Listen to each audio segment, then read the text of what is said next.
Heard he sang a good song. I heard he had a style. Welcome to the world of soul music, the life and career of the incredible singer Roberta Flack. Get ready to uncover the secrets, challenges, and achievements of this remarkable artist who captured hearts around the globe.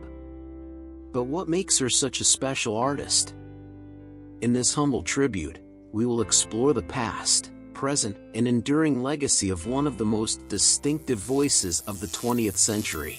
Strumming my pen with his finger, singing my life with his words. Our story begins in a small town, during a time when music was an emerging passion for a young woman named Roberta Flack. She was born in Black Mountain, a small town in North Carolina, on February 10, 1937. The daughter of Laron Flack, a Veterans Administration draftsman, and Irene Flack, a church organist, she grew up in a musical family, encouraged from an early age. When Flack was around 9 years old, the family moved to Arlington, Virginia. It was there that she started taking piano lessons and joined the church choir. During her teenage years, Flack excelled in classical piano, and at just 15 years old, she took her first steps at Howard University, becoming one of the youngest students to enroll in the institution. Initially enrolled as a piano major, she soon redirected her focus to vocal studies, earning the position of assistant conductor of the university choir. Her skill as a conductor was celebrated by the faculty at Howard University, where she graduated with honors in 1958, earning a degree in music. Flack shared in several interviews the experiences her parents went through in fighting for their education rights, as well as the obstacles she faced herself at the beginning of her music career due to her race and gender. In fact, during the early stages of her professional journey, she encountered numerous difficulties in securing a record deal, as many music industry executives held biases against black artists and underestimated their potential to attract a wider audience. However, Roberta Flack didn't let this discourage her, and she persisted by tirelessly performing, singing, and playing jazz in clubs and bars. It was during this time that her talent caught the attention of renowned jazz singer and pianist Les McCann, who discovered her true worth. In fact, McCann was utterly captivated by Flack, stating that he felt as if someone had touched all his emotions at once. He smiled, cried, and shouted for more of Roberta Flack, as he didn't want to stop listening to her. Consequently, he quickly arranged an audition for Flack with music producer Joel Dorn, where she recorded 42 demo songs in just 3 hours. Dorn was incredibly impressed by her talent and professionalism, and it was inevitable that the result would be anything other than signing a contract with Atlantic Records, where she would finally release her first album. In 1969, on her very first album, the song "The First Time Ever I Saw Your Face" became a hit and was included by Clint Eastwood in his 1971 film Play Misty for Me. It reached #1 on the charts in the United States, while the album itself topped both the Billboard album chart and the Billboard R&B album chart. This achievement earned Flack a gold record and the Grammy Award for Record of the Year. She was hailed by critics as one of the most captivating soul debuts of the era, with her powerful and emotionally resonant vocal interpretation. The first time ever I saw your face. In 1970, on her second album, Flack proved to be more than a singer with a single hit. Her smooth, captivating, and seductive voice was capable of conveying a range of emotions, including anger and anguish, establishing her as a pivotal voice in 1970s soul music. Flack took on a softer approach on her third album, singing gospel with measured intensity, delicately using sighs and elongated phrases. This is evident in tracks like "Bridge Over Troubled Water" and, of course, not forgetting the single "Will You Still Love Me Tomorrow," which reached number 76 on the Billboard Hot 100 chart. And friends just can't be found.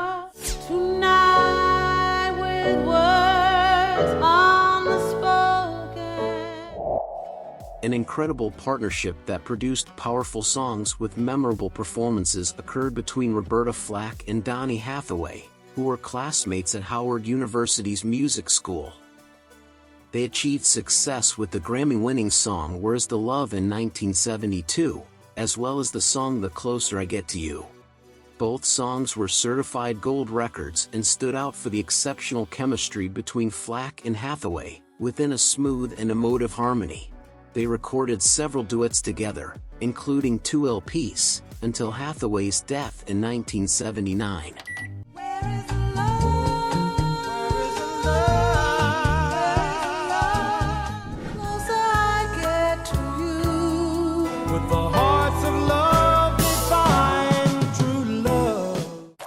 The album Blue Lights in the Basement became one of Flack's most popular releases, showcasing a diverse mix of soul, R&B, jazz, and pop music.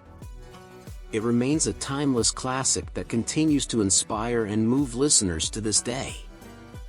An interesting fact is that the song The First Time Ever I Saw Your Face received the Grammy in 1971, and the song Where's the Love received the same award a year later, marking significant milestones in Flack's career and further solidifying her talent in the eyes of both the public and critics.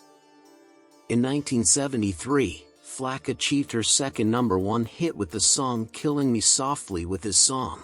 This song earned her the Record of the Year and Best Female Pop Vocal Performance awards at the 1974 Grammy Awards.